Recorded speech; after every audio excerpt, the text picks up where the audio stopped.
have big investment packages underpinning them, and I look forward to our first EU-Jordan investment conference later this year. Indeed, when President Costa and I were in Damascus in January this year, we announced a new political partnership with you, President al-Shara, with Syria. Earlier this week, we have proposed resuming the EU-Syria cooperation agreement. And in 2 weeks, we will host the first high-level political dialogue between Syria and the European Union, paving the way for a possible future association agreement. We will keep supporting the revival of Syria's economy and the reconciliation of its society. Turning to the Gulf countries, last week the Secretary General of the GCC and I agreed that our partnership needs to become a broader geopolitical partnership. The EU-GCC summit later this year, I think, gives us the opportunity to do exactly this. We are also ready to team up with the Gulf countries to diversify export infrastructure away from solely the bottleneck of the Hormuz Strait. And now is the time to advance promising connectivity projects like IMEC, the India-Middle East-Europe Economic Corridor. Finally, the events of the past month have taught us a hard truth. Our security is not just related, it is intrinsically linked. A threat to a merchant vessel in the Strait of Hormuz is a threat to a factory, for example, in Belgium. So today I propose that we move beyond reactive crisis management. First, we could consider expanding the scope of missions like Operation Aspides, evolving from mere protection to a sophisticated joint maritime coordination. Second, the threat of mass proliferation of drones and missiles is sadly a shared reality. We should set up a structural cooperation of scaling up defence production. So together, let us build a region where peace is not merely the absence of war, but the presence of a secure and prosperous future for all our citizens. Thank you very much. President of the Lebanese Republic, Mr. Joseph Aoun, you now have the floor.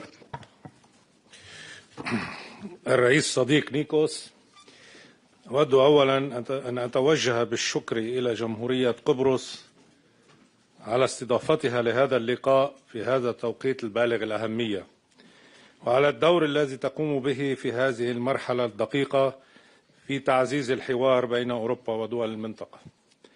كما أود أن أعرب عن تقديري لجميع القادة والشركاء على استمرار دعمهم ووقوفهم إلى جانب لبنان.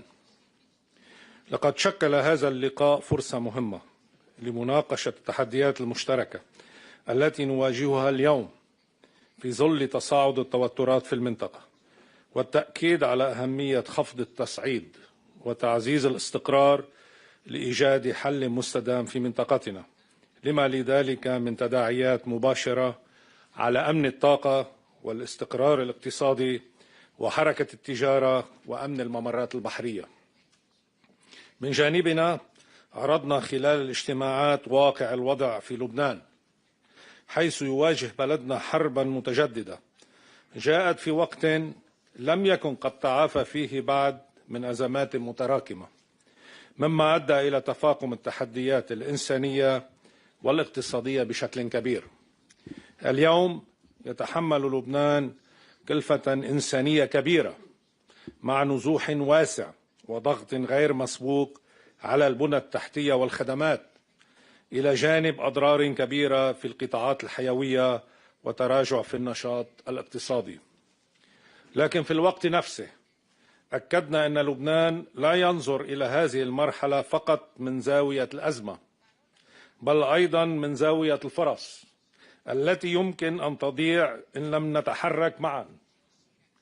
فالمنطقة تمتلك إمكانات كبيرة للتكامل الاقتصادي ولتعزيز الترابط في مجالات الطاقة والتجارة والخدمات، وهي إمكانات لا يمكن تحقيقها في ظل عدم الاستقرار. وفي هذا السياق شددنا على أن استقرار لبنان هو جزء من استقرار المنطقة، لا يبقى محصورا ضمن حدوده، بل ينعكس على محيطه وعلى شركائه. كما أكدنا أهمية الانتقال من إدارة الأزمات إلى مرحلة التعافي من خلال تعزيز التعاون مع شركائنا الأوروبيين، ليس فقط في الدعم الإنساني بل أيضا في الاستثمار وإعادة الأعمار وتعزيز الترابط الاقتصادي في شرق المتوسط. لبنان مستعد لأن يكون جزءا من هذه المرحلة، ليس فقط كبلد يواجه تحديات بل كشريك في بناء الاستقرار وتعزيز النمو في المنطقة. نتطلع إلى البناء على هذا الحوار وتعزيز التعاون في المرحلة المقبلة بما يخدم مصالح شعوبنا المشتركة. شكرا.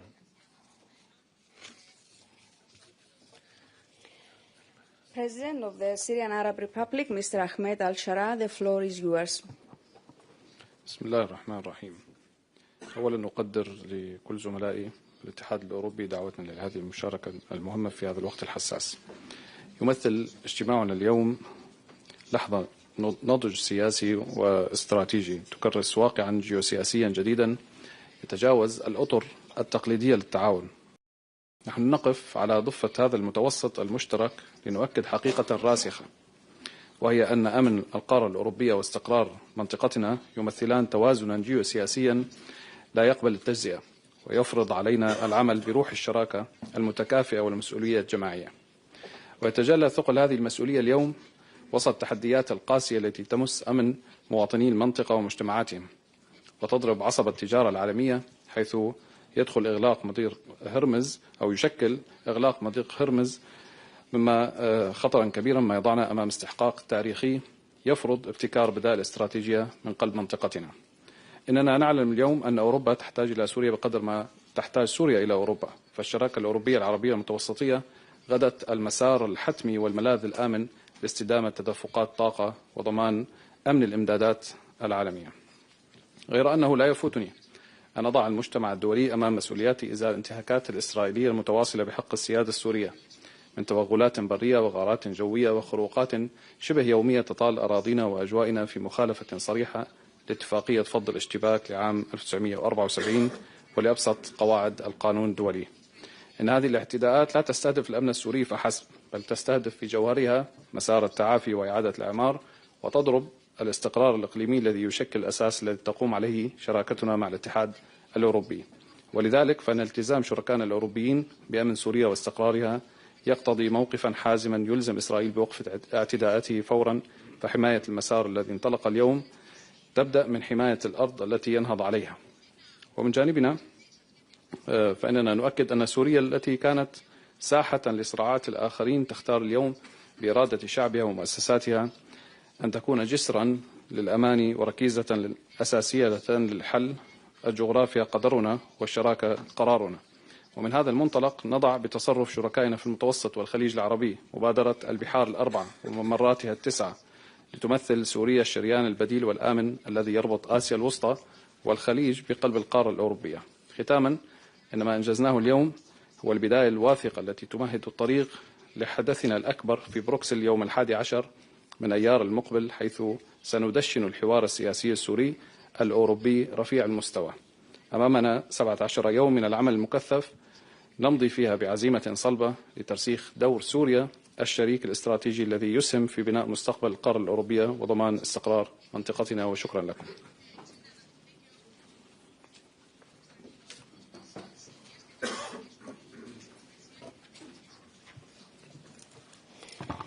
Your Excellencies, thank you very much. We conclude now the part of the statements. Thank you.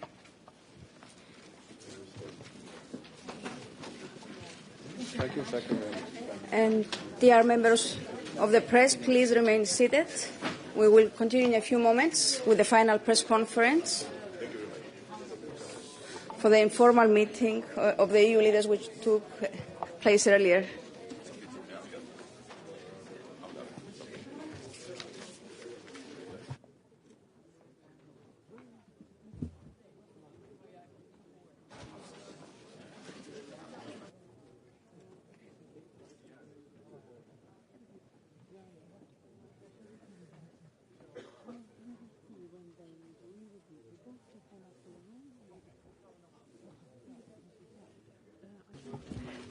Good afternoon.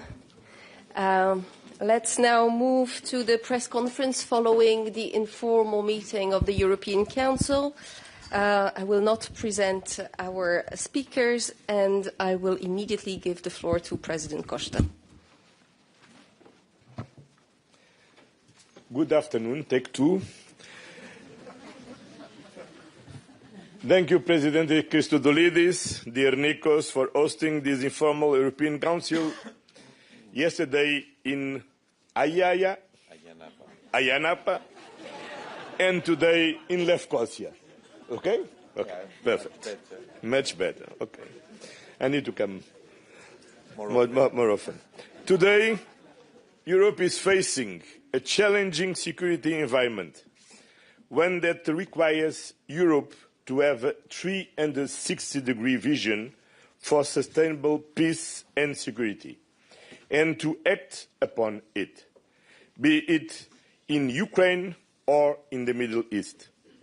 Our meeting in Cyprus, in the current context, carries an important symbolism. It demonstrates the European Union firm and unequivocal support to member states most affected by the ongoing conflict in the Middle East.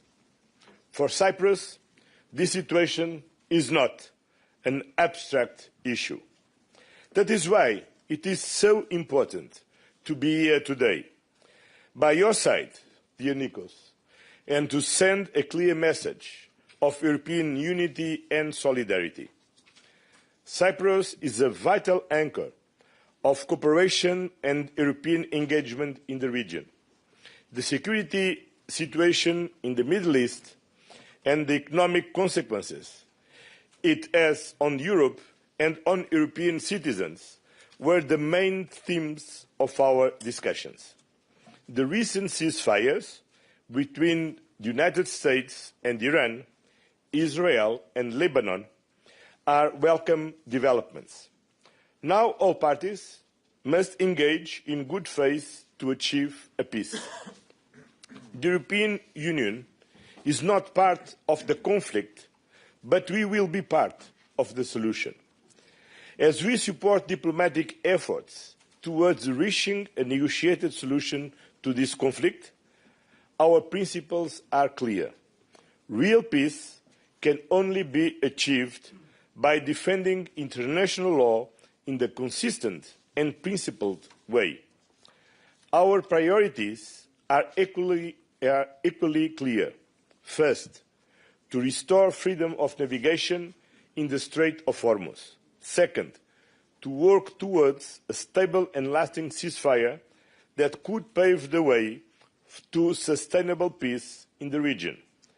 Third, and finally, there cannot be a stable Middle East with a nuclear-armed Iran, and the European Union will continue to contribute to this objective as it has in the past.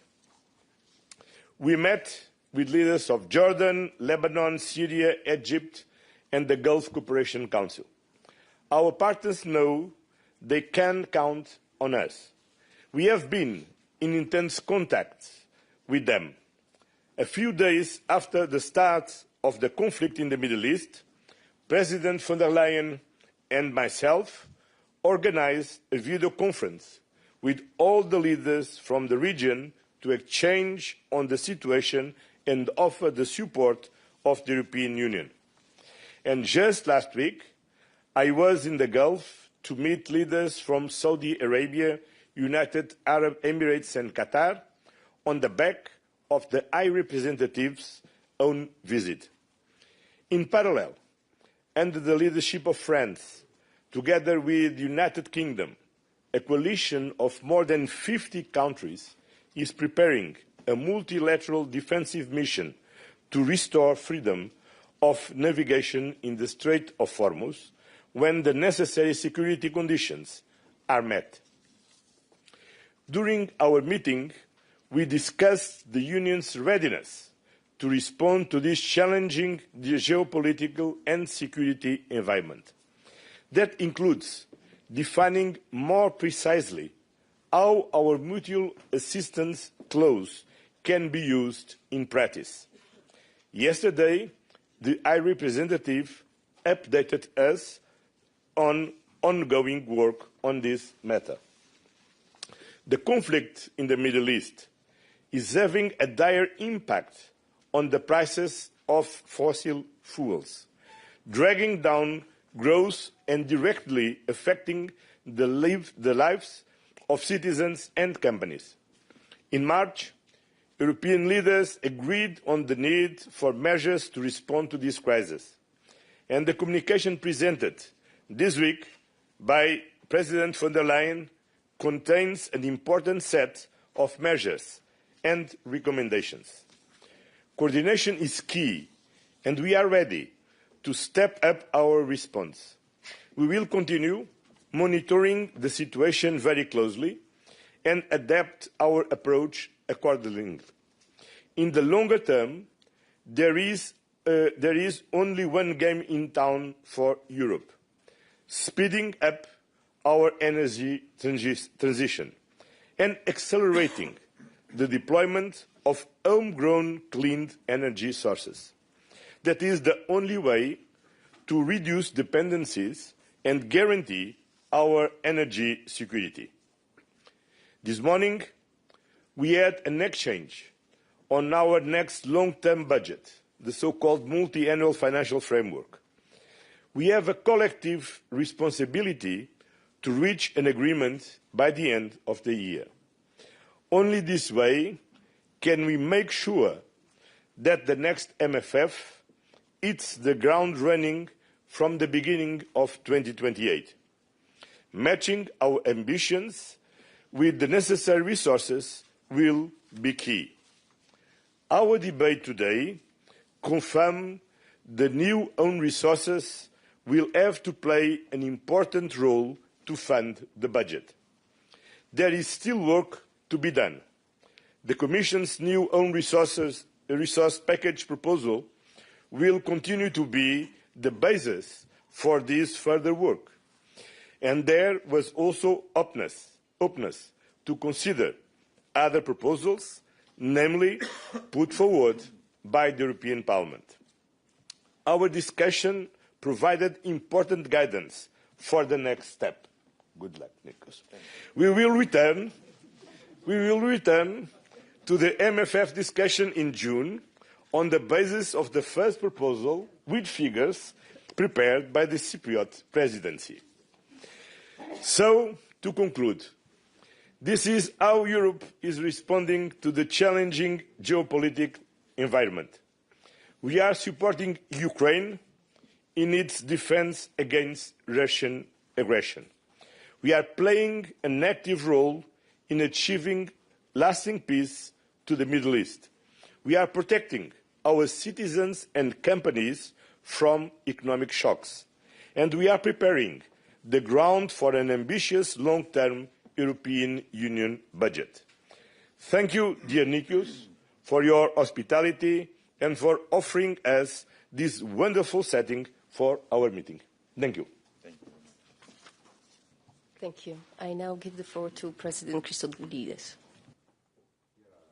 Dear António, dear Ursula, dear friends, allow me to begin by noting that it is a moment of deep significance to welcome to Cyprus my colleagues from the 26 member states and, of course, the leadership of the European Union institutions.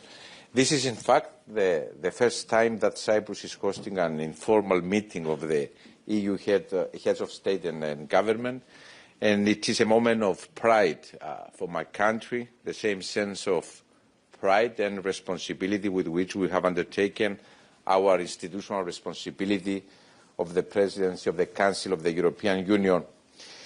The informal meeting began yesterday in the partially occupied Famagustan district at Agia Napa, and today we stand together in Nicosia, in a European capital, the last divided in the European continent, that serves as a mirror for Europe's greatest challenges and at the same time of its most profound successes.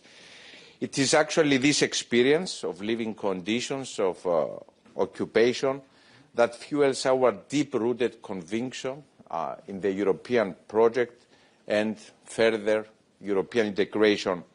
And this is precisely what this moment calls for: more European integration and a more strategically autonomous, independent union. And this is at the heart of our presidency and encapsulated in our motto, a more autonomous union, open to the world. And this was the common theme underpinning our discussions last night and this morning. Last night, we began with an exchange with President Zelensky and underlined our steadfast support to Ukraine. We are very pleased that we have delivered on the 19 billion loan for Ukraine, a file that the Cyprus presidency worked with urgency to implement following the December European Council. Support to Ukraine across the board is a key priority of our presidency because we stand in defense of international legality wherever it is violated, and Cyprus has a first-hand understanding of the devastating consequences of invasion and occupation. Last night, we continue our exchange with addressing the geopolitical developments following the war in Iran and the greater Middle East, and most importantly, how we, as a union, respond for de-escalation, for lasting peace, for safeguarding freedom of navigation. And in fact, developments in our region remind us that in an interconnected world, there is no such thing as a crisis that does not concern us. The disruption of maritime routes and of freedom of navigation in our region are economic shocks felt at every European household. And so, let me repeat it, I reject any narrative that disassociates Europe from these developments, because this is our neighbourhood. Dear friends, our discussion these 2 days highlighted and reinforced two core issues. First, this neighbourhood is vital for the European Union, and second, strategic autonomy in all its aspects is a necessary next step of European integration that we must give substance to. In this regard, energy features prominently in our discussions. On the one hand, in the immediate short term, how we tackle through specific measures energy prices as a result of the crisis in the region, and on the other hand, in the medium and long run, how we build up our energy union, which is a key component of our union's independence. Starting with the short-term measures on energy prices, we held a very productive discussion on the basis of the comprehensive and timely toolbox announced by the Commission, which the President of the Commission presented. And on the long run, for building up a true energy union, we work to accelerate our interconnectivity to effectively end our energy dependency. And in this context, the Cyprus presidency is working diligently on the grids package. Hand in hand with this work and serving our overall goal for enhancing our competitiveness, because we can be more independent only if we can be more competitive. This morning I signed on behalf of the Council, together with the President of the Commission, the President of the Parliament, the One Market, One Europe roadmap presented by the Commission. This roadmap is comprehensive, has concrete timelines of delivery, and constitutes a strong signal of our collective determination to truly boost European competitiveness. And the Cyprus presidency has acted with urgency and ambition on this agenda, and will continue tirelessly building consensus to advance a deeper, stronger single market. During our discussion, and in light of regional developments and the strong European solidarity in action to Cyprus, we all agree that our collective security cannot remain a dormant concept on paper. All of us agreed that when the sovereignty of one member state is threatened, the response is not a question of if, but how fast. Therefore, we cannot continue to rely, if you want, on ad hoc arrangements, We must formalise the mutual defence clause into a structured, operational mechanism and be capable of transforming political statements into predictable action by operationalising Article 42.7 through a clear manual that ensures that the Union acts as a credible guarantor of security. And we know very well, dear friends, that we cannot fund the security and prosperity of the future with the tools of the past. To give true substance to our sovereignty, we must have the financial backbone to support it. Therefore, today, as António mentioned, we focus on the financial equation of the next MFF, how to match our Union's growing ambitions with the appropriate level of resources. As Presidency, we are ready to do the difficult work. We have led significant groundwork, bringing positions around key issues. We have already tabled a targeted revision of the negotiating box addressing key issues, and this work provides a solid basis for the next phase of our negotiations. We will further accelerate and intensify our work in the coming weeks with the aim of presenting, yes, a negotiating box with figures at June European Council. Our objective is clear, and we will succeed to deliver a mature file to our Irish partners so as to move steadily towards a political agreement, as you very correctly mentioned, António, by the end of 2026. Dear friends, the informal meeting began, dear friends, when Cyprus joined the European Union in 2004.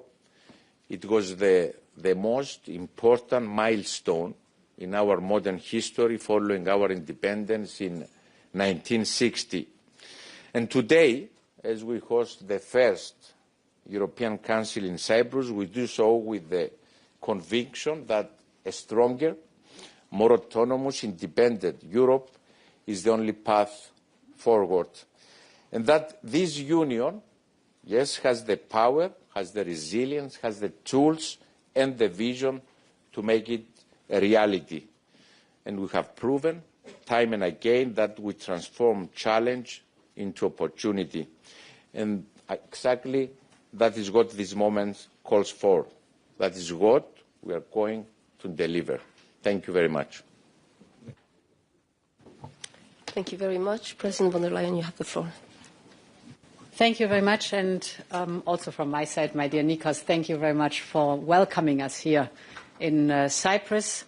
You said your country is the bridge into the Mediterranean and the Middle East, and indeed we could see today that this is the place where the Middle East meets the European Union. So thank you very much also for that experience, and your presidency could not have been more timely than now.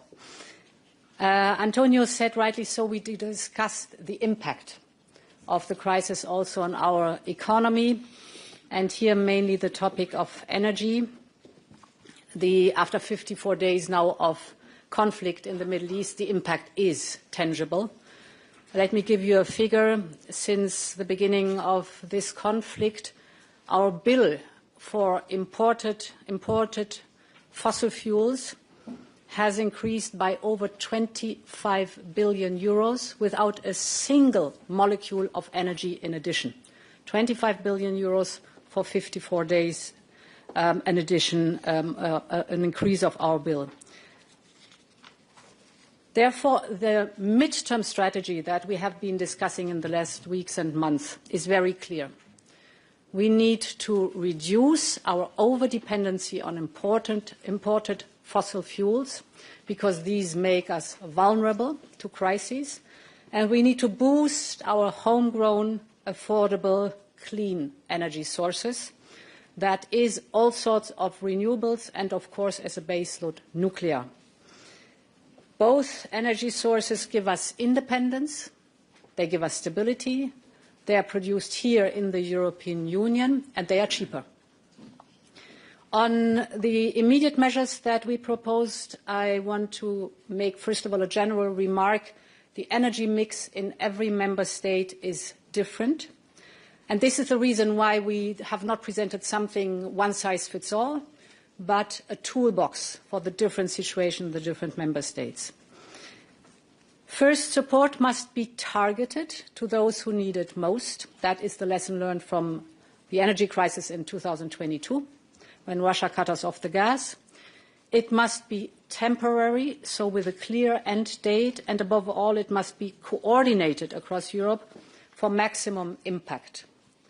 Now we will apply the same mindset when it comes to fuel reserves, especially jet fuel and diesel, where markets are tightening. And the second lesson learned is that our immediate action should lead to lasting effects.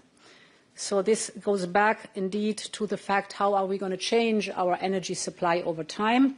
For that, you must know that the overall energy supply, 3/3 of the energy supply is fossil fuels. Electricity represents 25% of the energy supply, 1/4 of our final energy consumption. These 25% is lower than it is the case, for example, in the United States or in China. So this must and this will change. And that is why we will accelerate the electrification of our union. By the summer, we will present the Electrification Action Plan with an ambitious target, because the overall message of the day yesterday discussions was we must move towards clean and homegrown energy. This is not only a matter of affordability, but also of economic security and independence.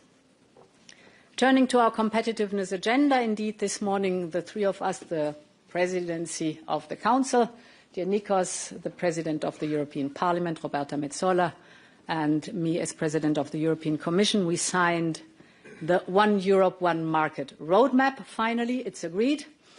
It's excellent because it's a joint political vision for the completion of the single market by the end of 2027. As you said, with very clear milestones and targeted, very transparent, everybody can follow up. So there is also our collective pressure on speed to move forward with the implementation and the legislative processes. We have 5 key drivers of prosperity in this roadmap. The first is the simplifying rules to make it easier for companies to thrive in Europe. The second is removing all barriers that hamper smooth cross-border business and investment. The third element is that we champion strong trade, and we already have a strong track record here in free trade agreements. The fourth topic is what I just talked about, reducing energy prices and decarbonizing, as we just discussed. And the fifth element is driving the digital and AI transformation. So in many ways, signing this roadmap was hard work to get there, but this is not the end, but it's the start of even better and more and hard work to deliver. Finally, on the next MFF. Indeed, we discussed it this morning. The next EU budget is central also to our competitiveness agenda, because it can de-risk investment and crowd in private capital.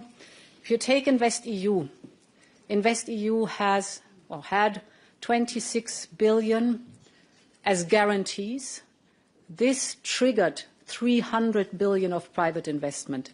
So this function of the EU budget is a very important one. By the budget, we can fund strategic priorities at real European scale, and it can support reforms that make Europe a better place to invest. All this is in the proposal of the next MFF, for the next MFF. But what we discussed today is that we must be very lucid about the budgetary equation, as we call it. First of all, from 2028 onwards, the European Union will start repaying Next Generation EU. That's one obligation. Then we need to invest more in our so-called new priorities.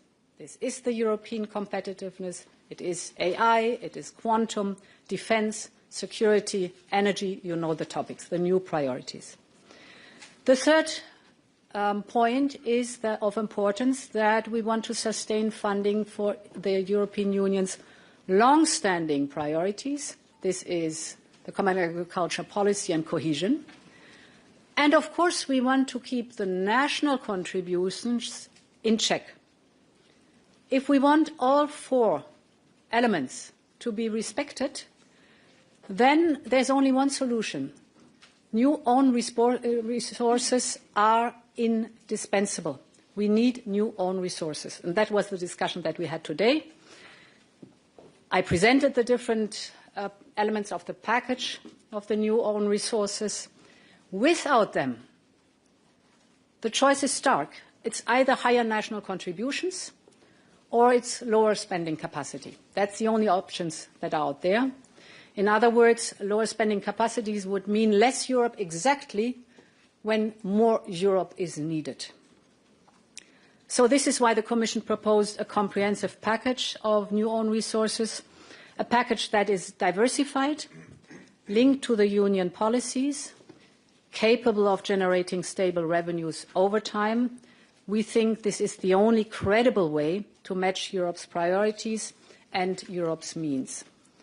And indeed, to conclude, Nikos, we began a discussion, timely and necessary, on the mutual defence clause.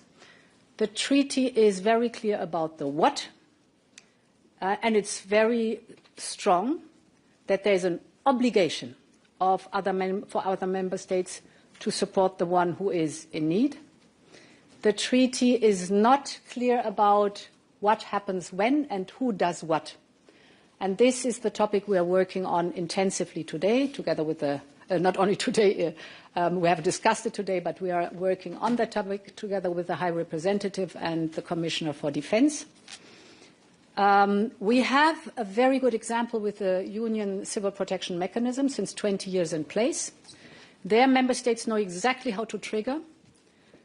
Everyone knows one's responsibilities and duties. A cascade is triggered, and it is working very effectively. There's a second element that we started to discuss, that is, what is the period before the mutual defence clause? So this period is the grey zone of hybrid attacks, of cyber attacks, of disinformation, of manipulation. And this is a very important period because this has to create the awareness with the member states that something is developing. And at best, it is a time where you can work to prevent an escalation to an armed conflict and to de-escalate. Also, this part of the equation we have been starting to discuss, but there's certainly a long way still to go to complete the picture. Thank you. Thank you. I will now open the floor for question, and I will start with you. So let me ask in Greek, please.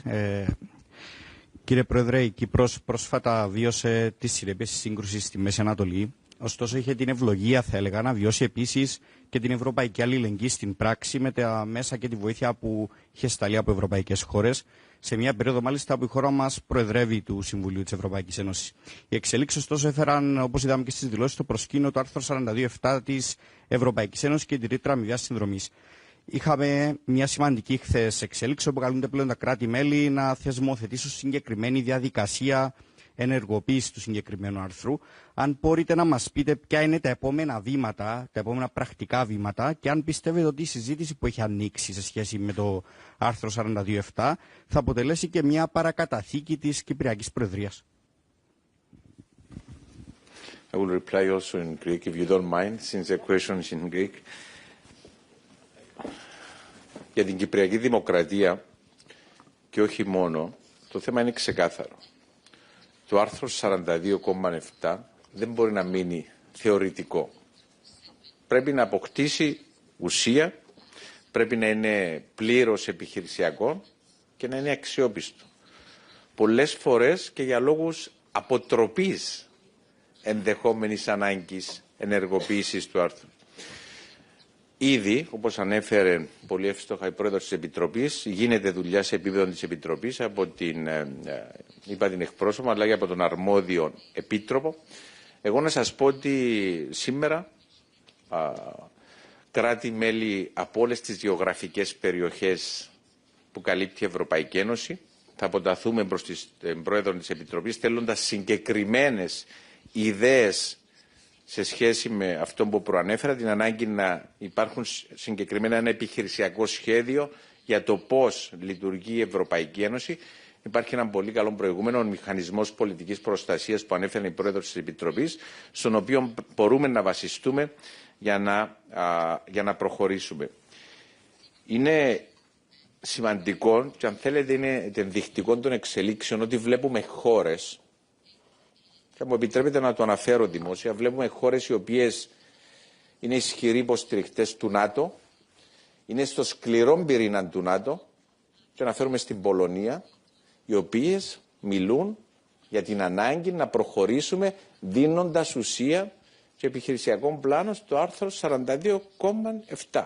Σκεφτείτε, στην Ευρωπαϊκή Ένωση υπάρχουν κάποια κράτη-μέλη που δεν είναι κράτη-μέλη του ΝΑΤΟ και πέραν αυτών των κρατών βλέπουμε και κράτη τα οποία είναι πολύ κοντά στο ΝΑΤΟ, είναι ισχυροί υποστηριχτές του ΝΑΤΟ, όπως η Πολωνία, να υποστηρίζει την ανάγκη η Ευρωπαϊκή Ένωση να προχωρήσει δίνοντας επιχειρησιακό σχεδιασμό στο συγκεκριμένο άρθρο. Γιατί δεν μπορούμε να μιλάμε για αυτονομία της Ευρωπαϊκής Ένωσης αν σε αυτούς τους τομείς δεν έχουμε συγκεκριμένο σχεδιασμό για το πώς θα κινηθούμε. Άρα από δικής μας πλευράς, όπως προανέφερα ήδη με κάποια κράτη-μέλη, είμαστε σε επαφή από όλες τις γεωγραφικές περιοχές που καλύπτει η Ευρωπαϊκή Ένωση. Θα αποταθούμε στην Πρόεδρο της Επιτροπής με πολύ συγκεκριμένες ιδέες.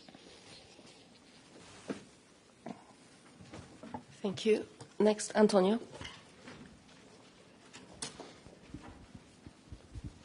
Hello, thank you. António Hermosín for the Spanish news agency EFE. Two questions, if I may. First one, several member states have advocated for greater fiscal flexibility regarding investment in the green transition and energy grids.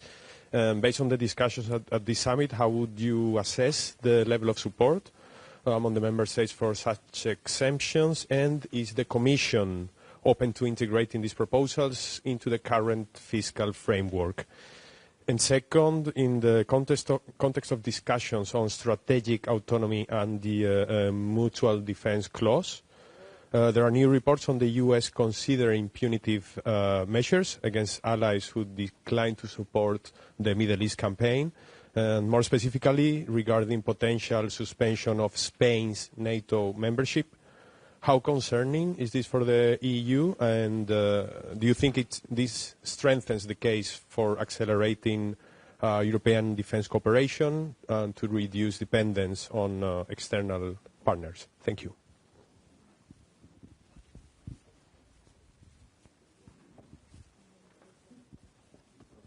I start with the fiscal flexibility, you called it, I think. So first of all, yes, it is very important that we invest massively in energy infrastructure. We've spoken a lot about the energy sources, but I have not spoken enough about the fact that we need the grids, the interconnector, we need massive research and development in storing, so batteries, and the so-called flexibility that is artificial intelligence, managing that the energy flows best where it's needed most, and that the energy mix is optimal. This needs lots of investment. We have looked how much the current MFF has provided.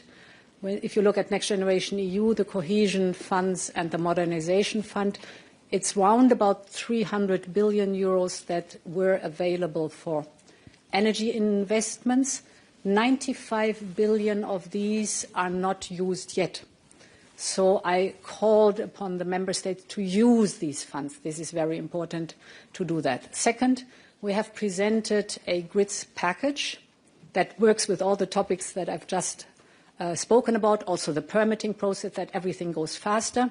We have presented this in December. The initial plan of the co-legislators was to be ready with this package at the end of this year. We have asked whether we can accelerate, and this is something the co-legislators are thinking about, to move this package forward so that we have the final decision on it earlier so that we can implement it, because it helps a lot with the investment in the infrastructure. Now, this is not directly only related to flexibility in the budget. If you're speaking about the general escape clause, this can only be activated in the case of severe economic downturn in the euro area or in the European Union as a whole. Thankfully, this is not the situation we are currently in. But we keep monitoring the developments very closely, and the ECOFIN will be discussing the matter in detail, so we are staying alerted. One element I should also add to that, we have just flexibilized the state aid framework also for these types of investments or support in the situation with energy scarcity and high energy prices too. So a whole mix that you see how to address the topic. And as I said, we keep monitoring the development very closely. We have our headquarters in the same city than NATO, but we are an independent institution. We cooperate with NATO, but we don't discuss the internal issues of NATO. Then what we are doing and what the High Representative updated the leaders yesterday is about the ongoing process to discuss how to operate the mutual assistance clause. The mutual assistance clause is in the treaty, and as the President Christodoulidis explained, of course we need to know how to trigger, how to use this, and we are designing the handbook to how to use this mutual assistance clause. In fact, we have had in practice a first test here in Cyprus. When Cyprus was eaten by Hezbollah, immediately Greece, and then France, Italy, Spain, and Netherlands mobilized military equipment and forces to come to Cyprus to help Cyprus to defend from the external attacks. Okay. Ansgar.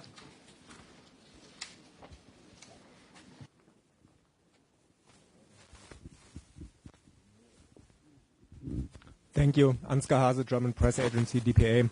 A question to all of you. Yesterday, the German government offered to support an easing of EU sanctions against Iran if there is a comprehensive agreement that includes the reopening of the Strait of Hormuz. So I would like to know what you think of this move. Do you think it's possible to have such an agreement with a regime that have killed tens of thousands of its own people? Thank you.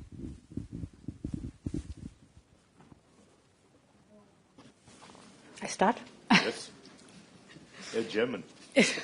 Oh, well, then that's not fair. So, can I have first the Portuguese answer? No, we speak as one. We are both European. And indeed, as you said, Iran keeps attacking its neighbors and repressing its own people. So we believe that sanctions relief should be conditional on verification of de-escalation, particularly on progress on the international effort to contain its nuclear threat and on a change to the repression of its own people. You described elements of that. And that was the reason why we adopted the sanctions regime in the first place. The behavior of the regime, we should not forget 17,000 young people have been killed in the first month of this year.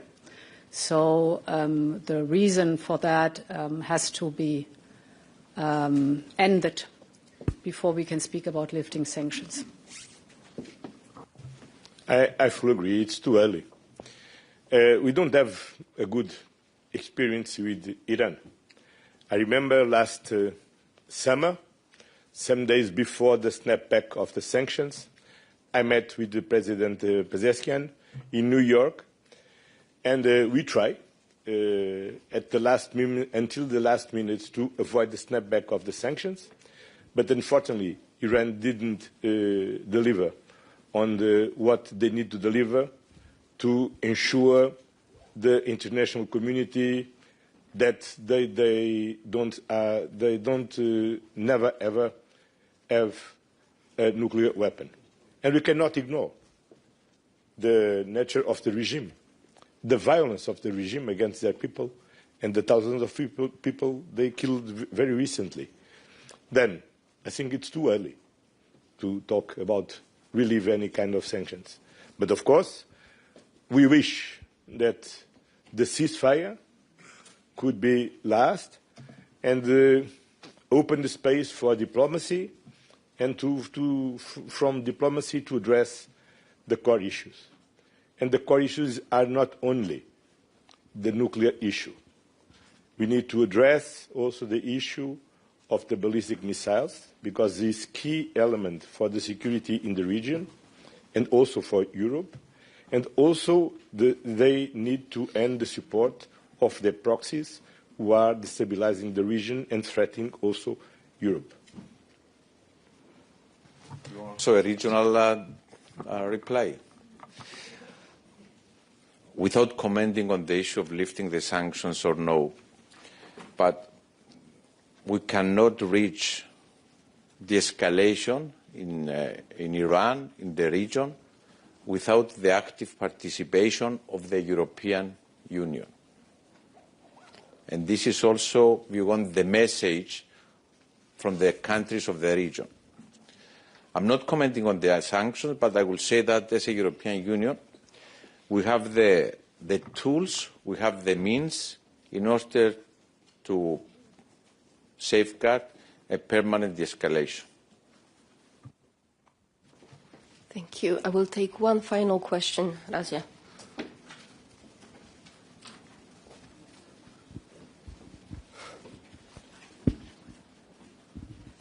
Thank you. Razia Akoç, AFP News Agency. Thank you. I have a question about Ukraine. There's been some comments by the German Chancellor who said there was no prospect of Ukraine's immediate accession to the EU, but suggested Kyiv could join meetings of the bloc's members. Everyone agrees that, or at least perhaps privately and most publicly agree, that it's impossible for Ukraine to join the EU immediately. So I kind of wanted to understand what the path forward then would be. You know, what are the alternatives? Could you speak to what that would look like? And how long would it then take for Ukraine to reach full membership? Thank you. May I? Yes. Okay. Not in German.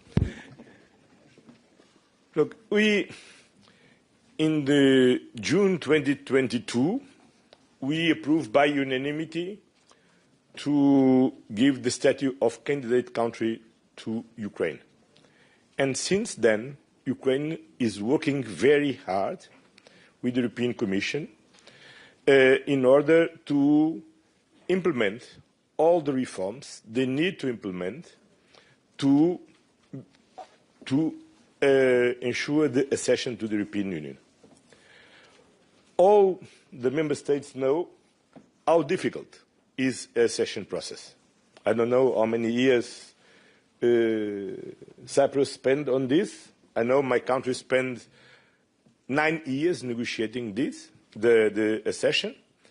And after this, with a lot of transitional clauses for a long time, then it's always very difficult.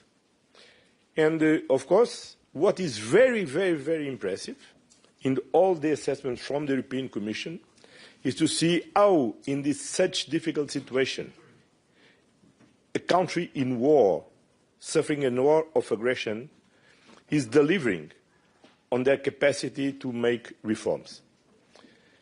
It's not the end of the process.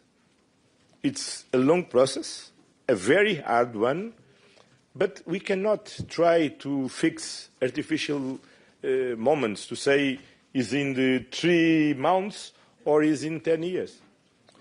We need to work very hard and to continue to work very hard to deliver on this, and as soon as possible. And it's the same to Moldova, and it's the same to the 6 Western Balkans countries who are negotiating with us the accession process. And we will continue on this, because for us it's very clear that first, strictly from the economic point of view, it's important to enlarge our single market. The last moment of great growth in Europe was when, in 2004, several member states, enter in the union and enlarge our single market. But now it's also about geopolitical. And when I'm saying that it's about geopolitical, I'm not saying that we can give up on the criterion and the merit-based process, because this is a merit-based process. But what this means is everybody, the candidate countries and the European Union institutions need to act with the sense of urgency of this process.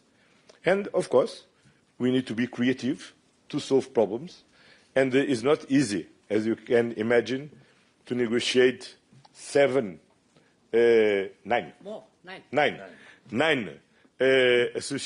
accession process at the same time, and especially with a country with the dimension and in the current situation of Ukraine. But we believe in the future of Ukraine, and we believe that the future of Ukraine is in the European Union. I can only echo that because, it's very important. We have in 2020 renewed the methodology for the accession process. So this is also a set of clear rules among us and the potential candidate countries. And both sides rely on that, so it's a two-way contract if you are a candidate country. It's hard reforms that the candidate countries have to do. We expect them to only move forward if they deliver on these reforms. But the other way around is also true. If they deliver on the reforms, they have a certain right to move forward in the process. In the very end, it is a political decision by all member states, because by unanimity you have to then decide on accession.